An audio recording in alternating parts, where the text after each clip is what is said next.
Subscribe करें और bell दबाएं ताकि कोई खबर रह न जाए।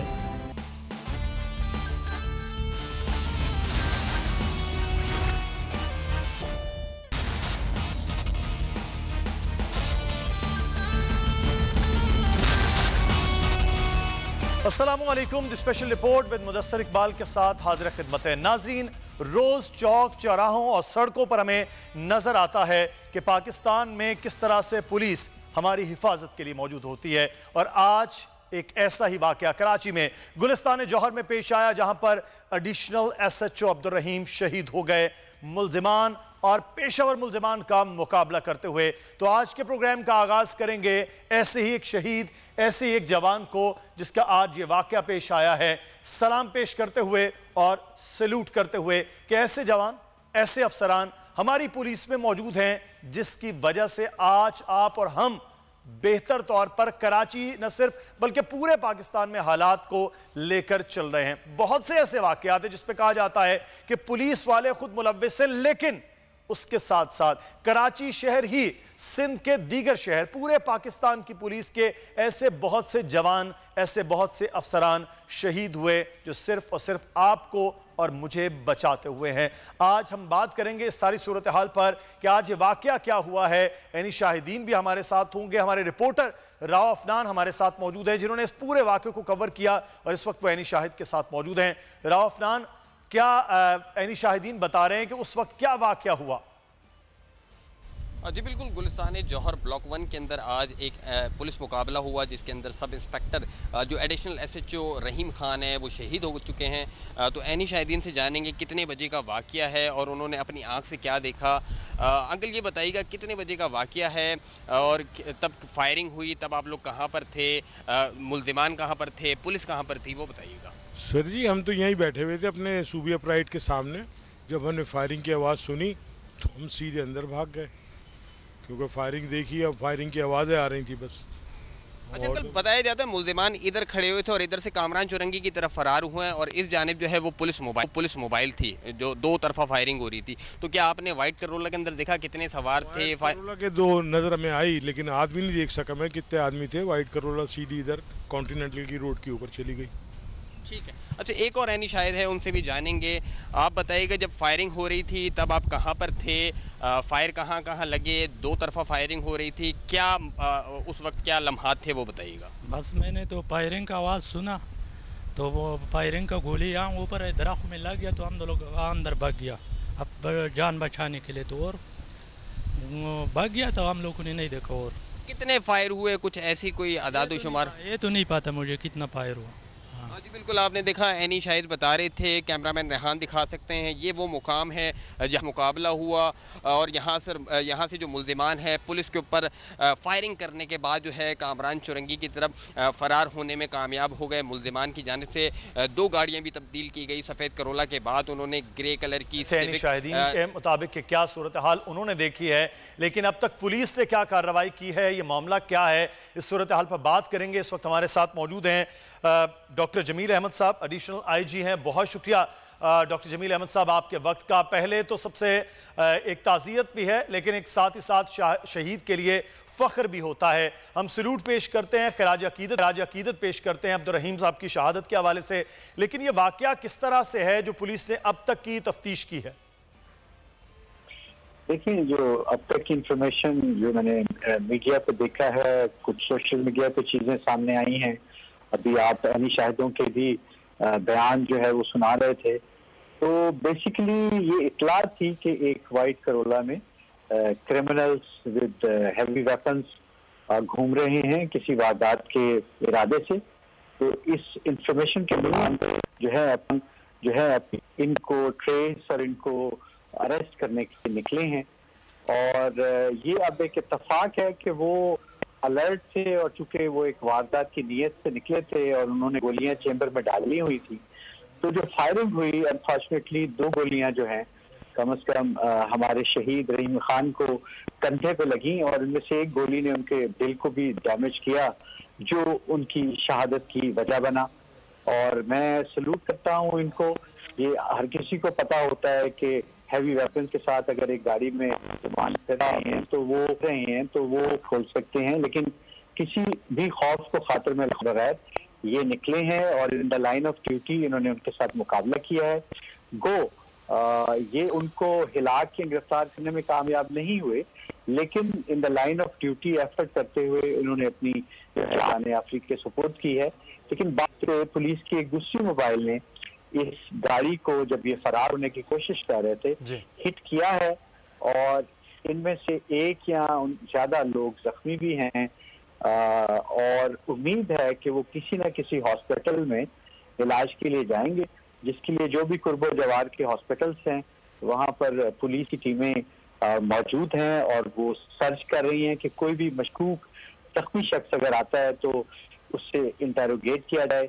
आई एम श्योर कि ये केस ट्रेस हो जाएगा। और अच्छा जमील साहब, बड़ी हैरानकुन एक चीज मैं आपसे यहाँ पर जानना चाहूंगा, एसएमजी से फायर किए गए हैं पुलिस के ऊपर उस गाड़ी के अंदर से, तो ये हैवी वेपन उस गाड़ी में होना और ये भी कहा गया कि कोई ट्रेंड शख्स जो है वो इस किस्म के फायरिंग कर सकता है जो बिल्कुल निशाने पर हो। ये बुखलाहट के नतीजे पे जिस तरह से उमूमन डाकू फायरिंग करते हैं उसकी बजाय ट्रेंड शख्स के फायर करना है, तो इससे क्या चीज़ें आप समझते हैं कि तफ्तीश में मदद मिल सकती है कि वाकई ये कोई ऐसा शख्स हो सकता है जिसको एसएमजी चलाना और उसके साथ साथ इतना परफेक्ट किस्म की फायरिंग करना भी आता हो?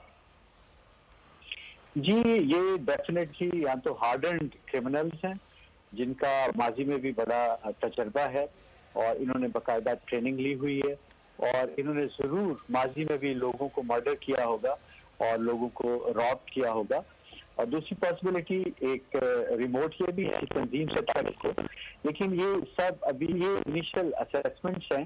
क्रिमिनल्स तो ये बहरहाल हैं और वेल ट्रेंड हैं और इनके पास हैप्पी वेपन्स हैं, इनको ये चलाने भी आते हैं, इनका निशाना भी ठीक है और ये इंशाल्लाह जल्द गिरफ्तार भी होंगे और इनकी सारी कहानी खुल के सामने आ जाएगी और इन्हें इंशाल्लाह सजा भी। डॉक्टर साहब, पहले अब ये भी कहा जा रहा था कि एक पुलिस एहलकार के भी शायद को वर्दी पहने हुए इस गाड़ी में मौजूद थे, ऐसी शवाहिद भी सामने आ रहे हैं कि इस गाड़ी में एक पुलिस वाला भी मौजूद था जो फायरिंग कर रहा था। देखिए वो कोई ऐसा शख्स भी तो हो सकता है, अगर कोई है तो जिसने पुलिस की यूनिफॉर्म पहनी हो। आपके इल्म में होगा तो ऐसे इंसिडेंट्स भी होते हैं जहां पर तमाम डाकुओं ने पुलिस की जाली यूनिफॉर्म पहनी होती है, बात दूसरे यूनिफॉर्म महकमों की यूनिफॉर्म भी वो यूज करते हैं। तो सिर्फ इसकी मिलती जुलती यूनिफॉर्म पहने हुए इनकी गाड़ी पहने इज नॉट अप्रूव के वो कोई पुलिस वाला है। वो कोई क्रिमिनल भी हो सकता है जिसने पुलिस की यूनिफॉर्म या उससे मिलती जुलती यूनिफॉर्म पहनी हो। बहरहाल मेरा ख्याल है बहुत जल्द ये सारे क्वेश्चन जो है आंसर हो जाएंगे, ये सारे राज जो है ये फाश हो जाएंगे और ये मिस्ट्री जो है ये रिजॉल्व हो जाएगी। बिल्कुल, ये होना भी चाहिए। बहुत शुक्रिया doctor Jameel Ahmed, additional IG हमारे साथ। आज ये एक अफसोसनाक वाकया कराची में पेश आया है।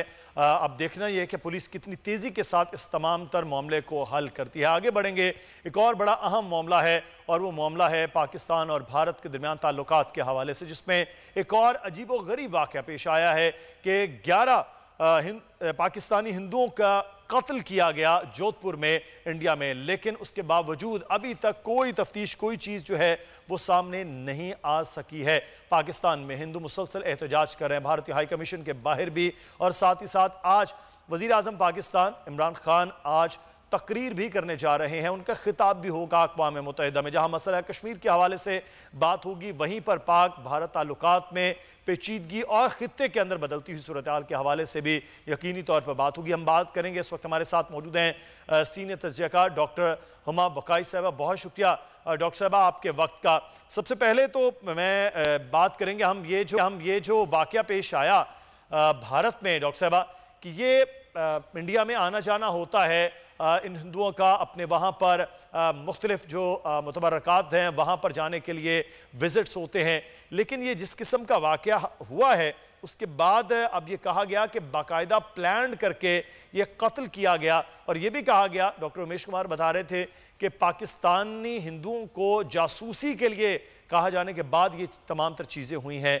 ये इतना बेधड़क हो के 11 लोगों को मार देना वहाँ पर कि सिर्फ और सिर्फ वो पाकिस्तानी हैं, अब इस पर कोई शुनीद नहीं हो सकती है भारत के अंदर कि वो गैर मुल्कियों को कत्ल कर रहे हैं? देखिए, ये तो इस बात में तो कोई इबाम नहीं है ना कि जो रियासती प्रोटोकॉल्स होती हैं या जिनको हम सफारती प्रोटोकॉल्स कहते हैं, उसकी तो ये हर तरह से वायलेशन है। लेकिन मैं इसके साथ साथ ये भी गुजारिश करूंगी कि जब हाइट पे थी सोवियत यूनियन और अमेरिका के बीच में, अमरीकी आपको इस किस्म के वाकयात की कोई मिसाल नहीं मिलती। तो मेरा ख्याल है कि जो अग्रेसिवनेस है, जो एक्सपेंशनिस्ट डिजाइन हैं, जो एक जुल्म की रियासत कायम की हुई है मोदी सरकार ने, वो इससे और ज्यादा अया होती है। और इसके बावजूद आप देखिए कि पाकिस्तान ने रिस्ट्रेंट का मुजाहरा किया है। हमने सारे डिप्लोमेटिक चैनल्स जो हैं उनको कल्टिवेट किया है इस सूरत हाल को रिस्पॉन्ड करने के लिए। मतलब ये तो ऐसी चीज़ है जिसकी मिसाल नहीं मिलती। और पाकिस्तान तवातुर के साथ यही चाह रहा है कि इंटरनेशनल कम्युनिटी को इंगेज करे। हमने एलओ किया है, उन लोगों से भी मुलाकातें कराई हैं जिनके लवाकीन जो हैं इंडियन फायरिंग से शहीद हुए। तो इंडिया की तो एक मल्टी प्रोंग स्ट्रैटेजी है पाकिस्तान के खिलाफ, एलओसी पे कंटिन्यूस वायलेंस, कश्मीर, मुसलमानों के साथ, अक़लियतों के साथ अंदर जो पाकिस्तान आते हैं उनके साथ पाकिस्तान की ज़मीन को हमारे खिलाफ इस्तेमाल करना एक मल्टी प्रोंग स्ट्रैटेजी है। पाकिस्तान को कॉर्नर करने के लिए पाकिस्तान अभी भी मैं एक लफ्ज़ इस्तेमाल करती हूँ, स्ट्रैटेजिक रेस्ट्रेंट का इस्तेमाल करता है इंडिया की तमाम तर प्रोवोकेशंस के नतीजे में, ताकि खित्ते में अमन रहे और सूरत हाल जो है एक हद से आगे ना बढ़े। अच्छा डॉक्टर साहब, हम तो यहाँ कुलभूषण जैसे एक दहशतगर्द से भी मिलवाने के लिए उनके लवाहिकीन को, फिर हमारे पास हिंदू और सिख यात्री जो भारत से आते हैं ख़ासतौर पर, उनकी मेहमान नवाजी, तो एक वो खुद भी इस बात को एडमायर करते हैं। जब पाकिस्तान से हिंदू वहाँ पर जा रहे हैं, या इससे पहले जब ख्वाजा मोइनुद्दीन चिश्ती के वहाँ पर जाने वाले मुसलमान भी जो लोग हैं, इस किस्म की शिकायत नज़र आती हैं। इतना बड़ा मुल्क, इतना बड़ी सेकुलर रियासत, इतनी बड़ी जमहूरियत के दावेदार, वहाँ पर इससे पहले भी ये वाक़यात होते हैं। तो इन चीज़ों का असर नहीं होता कि क्या हिंदुस्तान कर रहा है और उसके मुकाबिल पाकिस्तान उनको जवाबी तौर पर किस तरह से कर रहा है? इस बात का भी बिल्कुल जो ख्याल है वो भी भारत की हुकूमत को नज़र नहीं आता। आप बढ़िया फरमा रहे हैं, लेकिन भारत के अंदर भी जो सेन आवाजें हैं वो तवातुर के साथ ये कहती हैं कि जो इंडियन कॉन्स्टिट्यूशनलिज्म है, जो इंडियन सेक्युलरिज्म है, जो इंडियन डेमोक्रेटिक ट्रेडिशन है, उन तमाम को मोदी ने दाव पे लगा दिया। तो मैं बिल्कुल वाज़े तौर पे की सियासत इस तरह बन रही है कि बहुत सारे कॉरिडोर्स ऑफ पावर की जो इंटरेस्ट हैं वो भारतीय रियासत से जुड़े हुए हैं। वो इसलिए चश्मपोशी करते हैं, बल्कि किसी हद तक भारत की पुष्टपनाही भी करते हैं, जो खित्ते के अमन के हसूल के लिए बहुत बड़ी रुकावट है। अगर आपको अफगानिस्तान में भी अमन चाहिए तो आपको भारत को के इस रवैये में रोक लगानी पड़ेगी, इसको रिस्ट्रेंट करना पड़ेगा, वरना खित्ते में अमन नहीं आ सकता, अफगानिस्तान में अमन नहीं आ सकता। ये तो मैं इंटरनेशनल कम्युनिटी से हमेशा कहती हूँ। लेकिन जो भारत में सेम वॉइसेस हैं, मैं उनसे भी कहती हूँ, बड़ा मुल्क है, उसकी बड़ी ट्रेडिशन है, और आज सवाल ये नहीं है कि भारत पाकिस्तान के साथ क्या करे, सवाल ये है कि भारत अपने कॉन्स्टिट्यूशनलिज्म को, अपनी जमहूरी ट्रेडिशंस को, अपने सेक्युलरिज्म फ्रेमवर्क को किस तरह दफन कर रहा है। बिल्कुल, ये तो प्रोग्रेसिव सोच के जितने भी लोग भारत में मौजूद हैं वो खुद इस बात पे परेशान है। इसके हाथ में इस वक्त हिंदुस्तान की हुकूमत आ गई है और भारत का अपना चेहरा जो है वो किस तरह से सेकुलरिज्म का मस्क हो रहा है। डॉक्टर साहब हमारे साथ ही रहेगा। उस्मान सईद बसरा साहब हमारे साथ मौजूद हैं, पाकिस्तान तहरीक इंसाफ के रहनुमा। बसरा साहब, बहुत शुक्रिया आपके वक्त का। पाकिस्तान में बसने वाली तमाम अक़लियतें पाकिस्तानी हैं और जिस तरह से जिनके हुकूक आपसे मेरे जैसे हैं, बिल्कुल वैसे ही, चाहे वो हिंदू है, सिख है, ईसाई है, पारसी है, कोई भी कौमियत से ताल्लुक़ रखने वाले हैं, वो सिर्फ एक झंडे के नतीजे में साथ है कि वो है पाकिस्तानी। पाकिस्तान भरपूर साथ दे रहा है। मैं ये देख रहा हूँ पाकिस्तान की गवर्नमेंट है, दफ्तर खारजा मुसलसल ये मामलात को लेकर चल रहा है। लेकिन हरधर्मी तो लाजवाब है और वो है नरेंद्र मोदी की, कि किस तरह से वो अपने ही लोगों के लिए जो वहाँ पर अक़लियत में मौजूद हैं, जो हिंदुस्तानी हैं, और फिर उसके बाद जो पाकिस्तानी लोग वहाँ पर जाना आना है, उनके साथ जिस किस्म का सलूक है। आज वज़ीर आज़म खिताब करने जा रहे हैं अक़वाम मुत्तहिदा के। पहले भी खिताब हुआ, लेकिन ये कहा गया कि अक़वाम मुत्तहिदा में खिताब के बाद जो प्रेशर एक बिल्ट हुआ, उसके असरात कश्मीरियों के लिए और भारत में अक़लियतों के लिए उस तरह नज़र नहीं आए। आज क्या उम्मीद लगाई जाए वज़ीर आज़म के खिताब से मुतालिक? बिस्मिल्लाहिर्रहमानिर्रहीम। मुदस्सिर आपका बहुत शुक्रिया। देखिए, जैसे अभी डॉक्टर साहब अभी पहले फरमा रही थी, मैं इसमें थोड़ा सा एडअप कर दूं। पाकिस्तान ने अपने झंडे की हुर्मत को बरकरार रखा है। हमने अपने झंडे की हुर्मत बनाई कि हमने अपने झंडे के अंदर, अपनी पहचान के अंदर एक हिस्सा रखा अपनी अक़लियतों के लिए। और अक़लियत लफ्ज़ को भी मैं इस्तेमाल करना हूं भाइयों के लिए जो दूसरे मुस्लिम मज़ाहब से इसमें शामिल थे। हमने उसकी इज्जत को और हुर्मत को, उन लोगों के मजहब की और उनकी शनाख्त की यहाँ पे अल्हम्दुलिल्लाह उसको इंटैक्ट रखा है। लेकिन अपने आइन की जो प्रियम्बल है, हिंदुस्तान ने उसके अंदर लिखा कि ये आइन सारे का सारा जो हमारा कॉन्स्टिट्यूशन है ये तो सेकुलर किस्म का स्टेट है, सेकुलर आइन है, लेकिन क्योंकि उनका माफी ज़मीर जो था, उनका बातन जो था, वो एक झूठ पे मबनी था और ये कभी उनका नैरेटिव रहा ही नहीं था, जिसको कायदे मोहम्मद अली जिन्ना ने तब भांप लिया जब ये सारी स्ट्रगल पाकिस्तान की थी कि असल में हिंदू बनिए की सोच एक बड़ी लिमिटेड और बड़ी मुतस्सबाना सोच, बहुत से लोगों को इसकी समझ नहीं आई। लेकिन आज जब पाकिस्तान की तरफ हम आजाद फिजाओं में सांस ले रहे हैं, जहां पे हमारे मुस्लिम मज़हब के लोग, वो हिंदू हैं, पारसी हैं, वो सिख हैं, वो ईसाई हैं, वो कोई भी हैं, वो अपनी मजहबी प्रैक्टिस को, अपनी मजहब को, अपनी जात को, अपने बेहतर तौर पर ना सिर्फ परफॉर्म कर रहे हैं, बल्कि पाकिस्तान की मजबूरी जो मामला है उसके अंदर भी उनकी दखल उसी तरह जिस तरह एक आम आदमी का पाकिस्तान के आइन में तहफ़्फ़ुज़ है।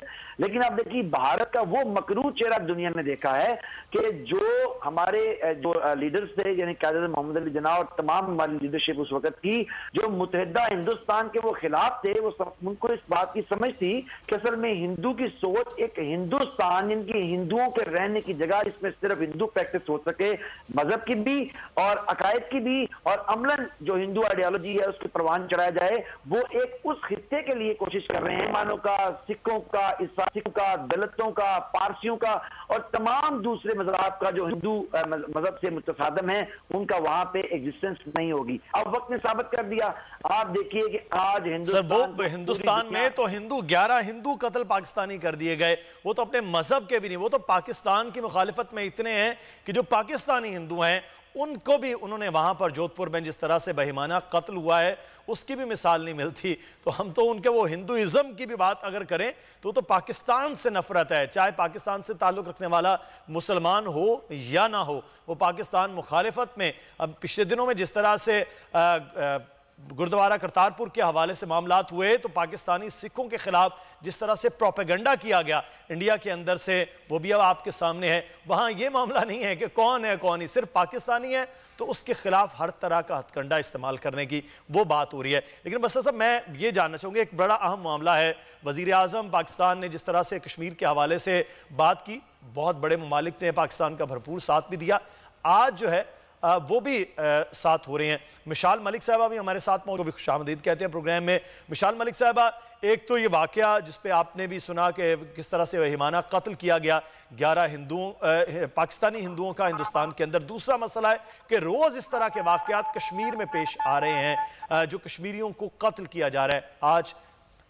आज इमरान खान साहब जो हैं वो तकरीर भी कर रहे हैं। क्या आपको लग रहा है अक़वाम मुत्तहिदा में आज की तकरीर के बाद कोई मामलात आगे बढ़ें? देखें, बदकिस्मती की बात है कि जो भी इंसिडेंट्स आप बता रहे हैं, जो कि हाल ही में हुए, एक महीना ऑलमोस्ट हो गया है, जोधपुर के अंदर जो 11 पाकिस्तानी हिंदुओं को जिस तरीके से कत्ल कर दिया गया है, उनकी कोई इन्फॉर्मेशन नहीं मिल रही है, उनकी वेयर अबाउट्स किस तरह ये हुआ, क्या हुआ। लवाकिन की इस वक्त प्रोटेस्ट भी चल रही है इस्लामाबाद के अंदर इंडियन हाई कमीशन के बाहर। This is highly shameful, highly condemnable. And उसके साथ साथ जो वहाँ पे मकबूजा जम्मू कश्मीर में तो खैर रोज़ ही क़यामत टूटती है, और वहाँ पे जिस तरीके से, जिस बेरहमी से एक बहुत ही आइकॉनिक जो एडवोकेट थे कश्मीर कॉज के, बहुत ही यंग और इंटरप्राइजिंग बाबर कादरी साहब, जिस तरह उनको बेरहमी से शहीद कर दिया गया। और इस तरह आपको याद होगा कुछ साल पहले, 2 साल पहले, जिस वक्त United Nations human rights commission की रिपोर्ट पहली दफ़ा आई थी, तो शुजात बुखारी साहब जो वहाँ के बहुत ही रिनाउंड जर्नलिस्ट हैं मकबूजा जम्मू कश्मीर को, उन्होंने ट्वीट किया था इसके ऊपर कि ये आ गई है रिपोर्ट। तो उसके बाद उसी दिन उनको शाम को असैसिनेट कर दिया गया था। तो यही वो मास्क के अंदर ये लोग आते हैं, कभी ये आर्मी यूनिफॉर्म में आ रहे होते हैं, लेकिन ये सारे अमल है, उसके बावजूद जो है वो नहीं, अगर शर्म है तो वो नरेंद्र मोदी की हुकूमत को है कि बिल्कुल बेशर्म होकर तमाम तर अमल वो ढिठाई के साथ कर रहे हैं।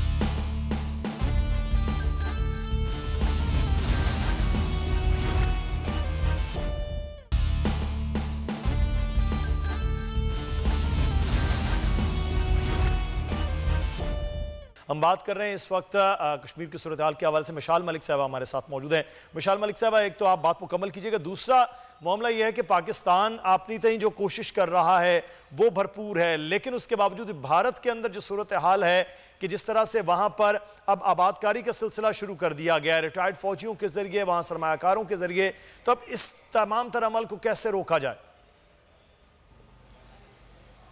देखिए, आज भी 2 शहादतें हो गई हैं। कल भी आप देख लें, बाबर कादरी साहब को शहीद कर दिया गया। बड़े रिनाउंड एडवोकेट थे। आए दिन इस तरह ये खेल खेल रहे हैं, मगर मेरे ख्याल में इस दफ़ा पाकिस्तान की हुकूमत को इस बात पे ज़्यादा फोकस करना चाहिए, क्योंकि UN का भी इजलास है, उसको भी ख़िताब करना है पाकिस्तान के प्राइम मिनिस्टर ने, कि जो RSS जो असल रूट कॉज है, जो जिसकी आइडियोलॉजी है, जो एक सैफरॉन टेरर जिसको CIA ने भी नाम दिया था, सैफरनाइजेशन जो करे, हिंदुत्व, अखंड भारत के जो फॉलोअर्स हैं वो भी टेररिस्ट माइंडसेट के। इसके न्यूमरस इंसिडेंट्स हैं जो ये टेररिस्ट एक्टिविटीज़ में इन्वॉल्व हैं RSS through out the decades, चाहे वो जम्मू का मैसेकर हो 1947 के अंदर, जो 5 लाख से ज़ायद जो मुसलमानों को जो वहाँ पे स्लॉटर किया गया, उसके साथ साथ जो क्रिश्चियंस की चर्चेस जला दी गई, फिर समझौता एक्सप्रेस की बॉम्बिंग के अंदर ये इन्वॉल्व थे, फिर ये ग्राहम स्टेन्स की किलिंग्स के अंदर इन्वॉल्व थे 1999 के अंदर, 2002 के अंदर RSS गुजरात राइट्स के अंदर इन्वॉल्व थी। बहुत लंबी लिस्ट है इसके ऊपर। अजमेर दरगाह 2007 के अंदर जो अटैक किया इन्होंने, जो सिखों के साथ जो कुछ इन्होंने किया, फिर 2008 में मेलिगोन ब्लास्ट के अंदर ये इन्वॉल्व थे, फिर उसके बाद ये 2007 के अंदर मक्का मस्जिद बॉम्बिंग में ये इन्वॉल्व थे। और भी बहुत से इनके इंसिडेंट्स हैं कि इनको डिक्लेयर किया जाए internationally as a terrorist organization. और मोदी क्योंकि इनके फॉलोअर हैं, जो आपने बात शुरू में भी की, ये एक्सपेक्टेड है एक टेररिस्ट माइंडसेट के आदमी जो कि फॉलोअर डाई हार्ड सपोर्टर है RSS का, और फाइनल डिसीजन जो भी इस वक्त स्टेट हिंदुस्तान की ले रही है, जो इतनी रूथलेस ले रही है, जो शहरा काट दी है, जो कश्मीरियों के सारे राइट्स तलब कर दिए हैं, आर्टिकल 370 और 35A को हटा दिया, उसके बाद अब तक देख लें इनका कोई रुकावट नहीं आई, उसके अंदर इनका जुल्म नहीं बंद हुआ, बल्कि कोरोना की आड़ में और भी लाखों की तादाद में हिंदुओं को सेटल किया है। तो that needs to be targeted. इनको टेररिस्ट ऑर्गेनाइजेशन डिक्लेयर कराया जाए, दुनिया भर के अंदर इस पर कैंपेन चलाई जाए और इनको ब्लैक लिस्ट कराया जाए हिंदुस्तान को। तो फिर उसके बाद ये मामला हुआ है। उससे पहले भी ब्लैक लिस्ट नरेंद्र मोदी वज़ीर आज़म बनने से पहले अमेरिका के अंदर थे, लेकिन फिर वही अमेरिकी मसलियत है कि एक ऐसे शख्स को जो बाकायदा तौर पर मुसलमानों की किलिंग में मुलव्वस है, फिर वो वज़ीर आज़म भी बना। ये एक अलमिया है भारत का और ख़ित्ते का, और उसके बाद फिर अब वो टेररिस्ट हुकूमत को लेकर आगे चल रहा है। बहुत शुक्रिया, मिशाल मलिक साहबा हमारे साथ मौजूद थी। और अब हम बात करेंगे इस वक्त पाकिस्तान में सूरत हाल के हवाले से। बहुत ज़्यादा इल्ज़ामात लगाए जा रहे हैं कि इस वक्त अपोजिशन जो है वो किस किस्म की ज़बान बोल रही है, किस किस्म के मामलात लेकर चल रही है, लेकिन साथ ही साथ ये बात हो रही है कि अपोजिशन जो इकट्ठी हुई है हुकूमत के लिए ख़तरा भी बन रही है। उस्मान सईद बसरा साहब हमारे साथ मौजूद हैं। बसरा साहब, बहरहाल APC थी, कामयाब रही, उनकी तकारीर थी, बड़ी ज़ोरदार थी। उसके बाद कुछ मामलात सामने आ गए, मीडिया पे रिपोर्ट होने लग गए कि कुछ मुलाकातें की हैं और उन मुलाकातों की खबरें आश्कार हुई, जिसमें शेख रशीद अहमद साहब सर फहरिस्त थे। उन्होंने उन खबरों के बारे में आगाह किया कि कौन कौन कैसे कैसे कैसे कैसे किस तरह से मुलव्विस रहा है। लेकिन अब मामला ये है, हुकूमत के खिलाफ इस वक्त अपोजिशन का जो इकट्ठ हुआ है, 3 से 4 माह का वक्त भी आपको दे दिया गया। वो कह रहे हैं जनवरी में आएंगे और उसके बाद हुकूमत के लिए मामलात होंगे। तो फिर आपकी हुकूमत के लिए बहरहाल अब तबले जंग तो अपोजिशन ने बजाया है, खतरात तो बन गए हैं। अच्छा मुदस्सर, मैं इस सारी जो आपने कहा, ये अपोजिशन का जो मुतहदा अपोजिशन बराए तहफ़्फ़ुज़ बदउनवानी का एक चोरों का, उचक्कों का, लुटेरों का, भत्ताखोरों का, कमीशन खोरों का ये जो एक पूरा एक अलायंस बना हुआ है, देखिए इसके मुतल्लिक़ मैं सिर्फ एक ही शेर कहूँगा, वो ये है कि पाकिस्तान के खिलाफ खंजर उठेगी न तलवार, मेरे आजमाए हुए हैं। और ये जो अपोजिशन और जो इकट्ठ है, असल में ये अपोजिशन पाकिस्तान की अपोजिशन है। पाकिस्तान को आगे ना बढ़ने देने के रास्ते में जो रुकावट है वो अपोजिशन है। इनका कतन ये इमरान खान साहब के खिलाफ नहीं है, ये पाकिस्तान तहरीक इंसाफ के खिलाफ नहीं है। ये किसके खिलाफ है? ये पाकिस्तान के इदारों के खिलाफ हैं, ये पाकिस्तान के अस्करी इदारों के खिलाफ हैं, ये पाकिस्तान में निजाम अदल के खिलाफ हैं, ये पाकिस्तान की भविष्यत के खिलाफ हैं। ये सिर्फ और सिर्फ चोरी के साथ खड़े हुए हैं। चोरी और मनी लॉन्ड्रिंग के ये सारे सुर्खेल जो हैं, ये दरअसल पाकिस्तान है। ये वो लोग हैं, पाकिस्तान लोग की सियासत की वो मकरूहात हैं जिन्होंने फैटफ जैसे कौमी मुफाद के कवानीन के खिलाफ वोट दिया। इन्होंने पाकिस्तान को भारत के हक में यानी कि फैटफ से ब्लैकलिस्ट करवाने के लिए जो वोटिंग हुई है पिछले दिनों के अंदर, उसके सुखेल हैं। ये हिंदुस्तान शेख साहब जो बात कर रहे थे, इसमें अब कोई भान नहीं रहा। ये नरेंद्र मोदी के बयानिए को लेकर चलते हैं, ये बीजेपी के बयानिए को लेकर चल रहे हैं। ये भारत नवाज लीग जो है, ये जो नून लीग है, अब ये सिर्फ नून लीग नहीं रह गई, ये भारत नवाज लीग, ये मोदी नवाज लीग बन गई है। असल में एक नए अल्ताफ हुसैन का और नए माइंडसेट का जो पाकिस्तान के अंदर एक जन्म हुआ है। इन्होंने भारत को ये कह दिया बिल्कुल साफ साफ कि अब आपको जो पाकिस्तान के अंदर जो भी मामला करने के लिए अल्ताफ हुसैन जैसे आदमी की जो आपको हमेशा जरूरत रही है, अब हम आपका पॉलिटिकल व्हीकल बनेंगे। आप देख पूरी एप्लीकेशन को एक शख्स जो पाकिस्तान का बदकिस्मती से 3 दफा का वजीर आज़म रहा है, उसने यहाँ पे आके पाकिस्तान के इदारों के खिलाफ जो गुफ्तगू की, वो इतनी शर्मनाक है, इतनी दिलदोज गुफ्तगू है कि टेलीविजन पे मैं तो उसको दोहरा नहीं सकता हूँ।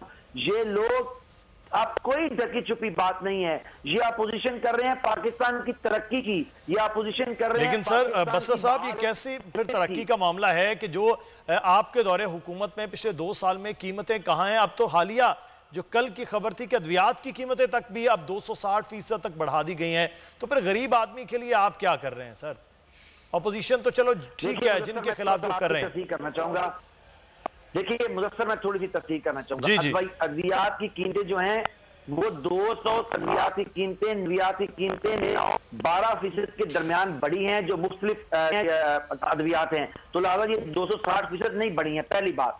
दूसरी बात यह है कि जब मैं कह रहा हूं कि पाकिस्तान की तरक्की करती हुई मुआशियत और संभलती हुई मुआशियत के खिलाफ ये अपोजिशन कर रही है, मुझे बताएं, मैं तो हमसे बहुत संभाला है पाकिस्तान की, हमने मालियाती खसारा सुना है, करंट अकाउंट डेफिसिट सुना है।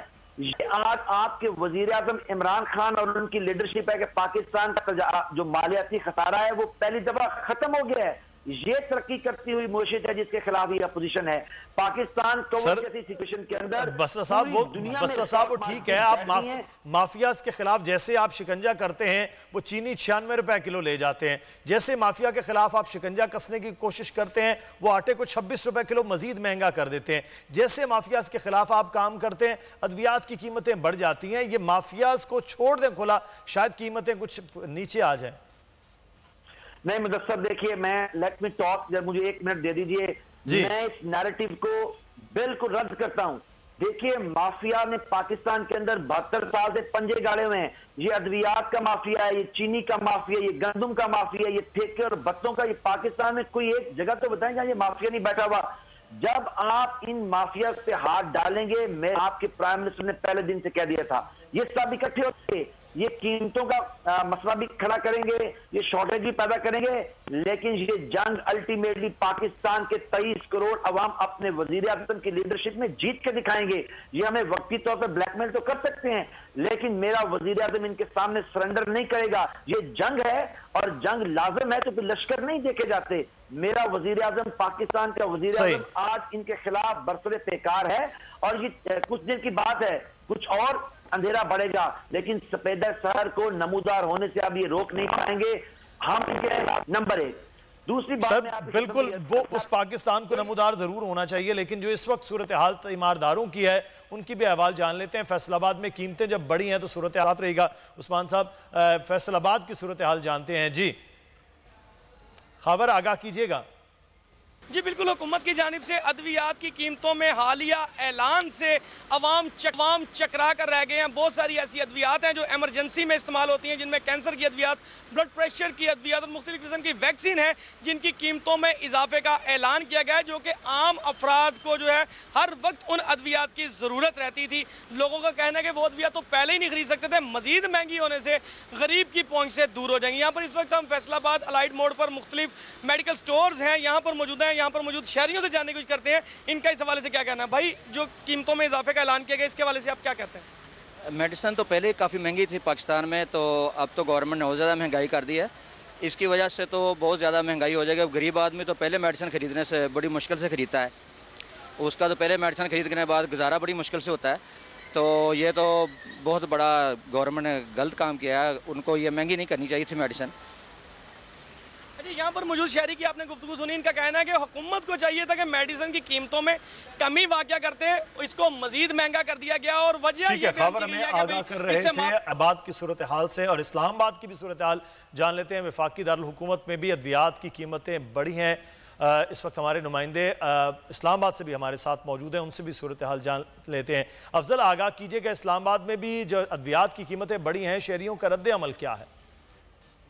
जी बिल्कुल, जो अद्वियात की कीमतों में इजाफा हुआ है उसमें जो अवाम हैं उनकी जो बोझ है उसमें मज़ीद इजाफा होगा। और जो 94 अद्वियात की कीमतों में इजाफा किया गया है, ये इजाफा जो है ड्राइव की जानिब से एक समरी भिजवाई गई थी वजारत कौमी सेहत को, जिस पर जो है वफाकी काबीना ने इन अद्वियात की कीमतों में इजाफे की मंजूरी दी गई। तकरीबन 262% तक जो है बाज़ जो अद्वियात हैं उनकी कीमतों में इजाफा किया गया है। और उनमें से जो 94 अद्वियात हैं उनमें से जो 68 अद्वियात हैं वो मुकामी हैं और जो 26 अद्वियात हैं वो इम्पोर्टेड अद्वियात करार दी गई हैं जिनकी कीमतों में इजाफा किया गया है। ये भी मैं आपको बताता चलूँ कि ये अद्वियात हैं कौन सी और ये किस मर्ज़ के लिए इस्तेमाल की जाती हैं। उनमें बुखार है, सर का दर्द है, अमराज कलब है, शुगर है, मलेरिया है, गले का दर्द है, नाक में दर्द है या कान में दर्द है। इन तमाम अद्वियात की जो कीमतों में जो है इजाफा किया गया और जो वजह करार दी जा रही है वो यही वजह करार दी जा रही है। ठीक है, अफजल जावेद हमें आगाह कर रहे थे कि 68 अद्वियात हैं और बाकी कुछ इंपोर्टेड अद्वियात हैं जिनकी कीमतों में इजाफा किया गया है। उस्मान सईद बसर साहब हमारे साथ मौजूद है। बसर साहब, ये वैसे हल नहीं है कि चीज़ें बढ़ा दी जाएं और डाल दिया जाए माफिया के ऊपर। सर, कीमतों को कंट्रोल रखना एक आम आदमी के लिए, खुद इमरान खान साहब कह रहे हैं कि बहुत मुश्किल में हैं इस वक्त लोग। जब ये कोरोना का मामला हुआ है तो उसके बाद जब अद्वियात है, ज़रूरत की चीज़ें जो आपको भी मुझे भी चाहिए होती है, एक आम आदमी के लिए चाहिए, आटा है ज़रूरत की चीज़ है, वो आपको मुझे भी चाहिए, सब्जी है ज़रूरत की चीज़ है, ये जब कीमतें बढ़ रही हैं तो फिर इस पर तो सवाल बनता है कि हुकूमत कंट्रोल नहीं कर पाती। लाखों करोड़ों अरबों रुपए के प्लॉट्स या प्लाजे बन रहे हों, वो महंगे हैं, सस्ते हैं, उससे तो शायद गरीब आदमी इतना अफेक्ट ना हो। ये तो छोटी छोटी चीज़ें हैं, इस पर कंट्रोल करना तो हुकूमतों का काम है जो शायद नाकाम हो रही हैं। देखिए मुदस्सर, इसके अंदर बड़ा एक टेक्निकल इशू है। इसको समझने के लिए आप इसको मैं बिल्कुल एक आम फहम जुबान में आपको बताऊं कि जो पाकिस्तान मेडिकल एसोसिएशन के बहुत से लोग जो इसके अंदर मैन्युफैक्चरिंग के इसके अंदर इन्वॉल्व हैं, ये सारी उनकी डिमांड है जो पिछले वो एक साल है कि के साथ कर रहे हैं कि रॉ मटेरियल इस्तेमाल हो रहा है अद्वियात की तैयारी में, उसका एक बड़ा हिस्सा जो है वो बाहर से इंपोर्ट किया जाता है। तो मार्केट के अंदर वो कंपेटिटर्स जो है उनके साथ वो कम्पीट नहीं कर पा। लेकिन इसके बावजूद मैं आपसे कहूं कि ये जो कीमतें बढ़ी हैं इसका मैं कुछ जवाब पेश नहीं कर रहा हूं, लेकिन ये मैं आपको बताऊं, मेरे ख्याल में आपके जो नुमाइंदा खसूसी ने बात की है, मैं दोबारा इसकी तस्दीक कर दूं, 260% किसी दवाई की कीमत नहीं बढ़ी है भाईजान। ये 9% से लेके 26% तक मुख्तलिफ अद्वियात की कीमत जो है वो मुख्तलिफ जो उनके ऊपर लागू हो रहा है वो बढ़ी है, 260% ये नहीं बढ़ी है। दूसरी बात ये कि डॉलर का, क्योंकि डॉलर जो है उसको उसकी जो एप्रिसिएशन हुई है और हमारे जो पाकिस्तान का पैसा है, हमारा रुपया है, उसकी डिवेल्यूएशन हुई है, तो बड़ी देर से जो ड्रैप है उसके साथ जितने भी लोग काम कर रहे हैं मैन्युफैक्चरिंग के अंदर मेडिसिन की, वो इसका मुतालबा कर रहे थे। लेकिन इंशाअल्लाह ये मैं इसमें एडमिट करता हूँ कि मैं जो एक एलिमेंट है गवर्नमेंट को उसके ऊपर उसको करना चाहिए और हम इसके ऊपर लेके आ रहे हैं बहुत सी चीजें।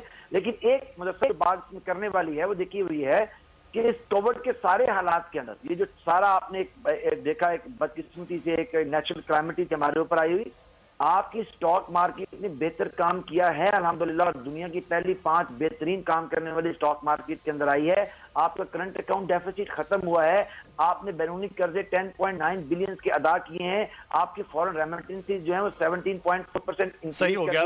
बस सब इस पे हम मजीद एक नशिस्त रखते हैं कि इस तमाम तरफ में एक तरफ तो बेहतरी है, दूसरी तरफ जो आम आदमी के लिए वो कहाँ बेहतरी है, इसको और मजीद टेक्निकली बात करेंगे अगले आने वाले किसी दिन, आपको दावत भी देंगे। बहुत शुक्रिया उस्मान सईद बसरा साहब आपका।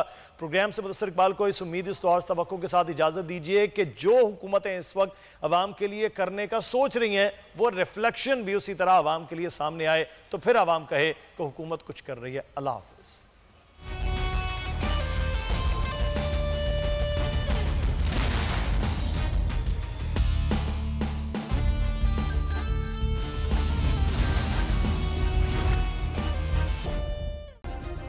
सब्सक्राइब करें और बेल दबाएं ताकि कोई खबर रह न जाए।